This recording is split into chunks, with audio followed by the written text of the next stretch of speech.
Hello, I'm Dr. James Bogash, expert in health and longevity and creator of Bogash Life and Balance. And today we're going to talk a little bit more about COVID and immunity. And certainly I've mentioned this in videos before about the difference between a mucosal immunity and the immunity that happens inside of our body. So basically, any type of respiratory, or let's back up a little bit, a huge chunk, the largest chunk of our immune system actually centers on our mucosal system. That's our mouth, our nose, our respiratory system, our GI tract, because quite frankly, that's where most of our interactions with the environment come into play. Certainly our skin, but our skin has a pretty tough layer to it that our mucosal system doesn't, because our mucosal system requires the ability to absorb nutrients through there. So there's some give and take where our skin doesn't absorb as well as the mucosal layer does.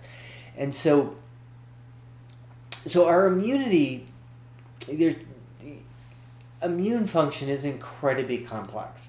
And everybody's heard about antibodies, and now everybody thinks that antibodies are the only thing we need to know about this, and that's not true. There are people who have genetically can't make antibodies and they can still fight off infections. We have a lot of other arms of the immune system. Interestingly enough, the mucosal system, we know that people who have had a tonsillectomy and adenoidectomy they are at a greatly increased risk of respiratory infections. So you look at other people. I've said time and time again that I do not believe that COVID comes out on a whim. There are a lot of things that we don't understand, but some things, if we look at in hindsight, make sense. And so just today in my 6 hours or so of reading on COVID, kind of reminded me that the tonsils and adenoids are our first exposure to viruses and things that come in. If we don't have them, we are actually at increased risk of respiratory infections. So it wouldn't completely make sense that COVID falls under that exact same umbrella. And so nobody's asked the question before, but do people who have had their tonsils removed actually have an increased risk of COVID? That would really make sense to me if that's the case. So we have what's called secretory IgA, and that's a big chunk of how our immune system fights off things at the mucosal barrier. The challenge is that in addition to antibodies, we also have T-cell immunity. T-cell immunity is not easy to check. That's why everybody thinks that antibodies are the answer, but it's only because antibodies are easy to check, not because they're the end-all be-all for how to determine our immunity. So T-cells are a whole other aspect of the immune system that we use to fight off infections. The problem is it's not easy to check them. It's a much more complicated process than it is antibodies.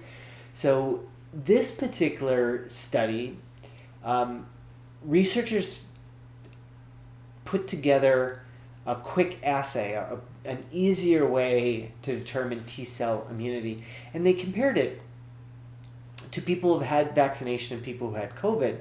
And the main reason was to see if this was actually effective, and it turned out that using this particular device for checking T-cell immunity was effective and accurate, which is very interesting. Could potentially change our games, because you all know that my biggest gripe about this whole thing is that pre-existing immunity means nothing, despite the fact that it means everything. And study after study continues to show that pre-existing or immunity from a previous infection stands the test of time.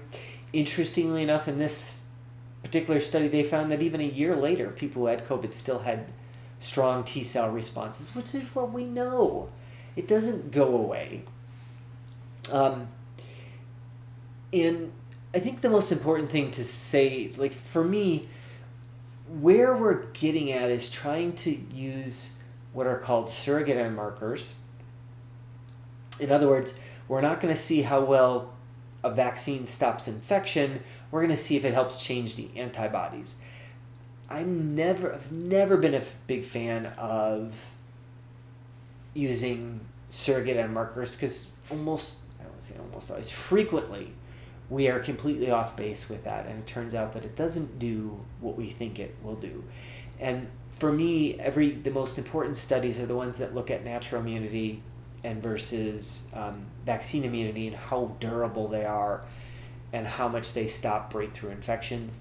And that's the real world, honest way to look at it. All of these other techniques that we're looking at are trying to find ways to get a vaccine to market faster.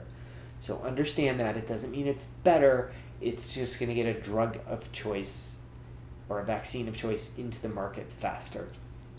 So a little all over the place with this one, but I just wanted to point out that there's a lot to the immune system, and our mucosal immunity has a lot to do with that. That's one of the reasons why I really hope we start moving a little bit more forward with a mucosal vaccination, like an intranasal vaccine. That would certainly make a lot more sense to me. But other than that, if you're really interested in reading up about this, I'll post the particular article in the description. Make sure you like this video, share it with somebody who you think needs the information, and subscribe to the channel.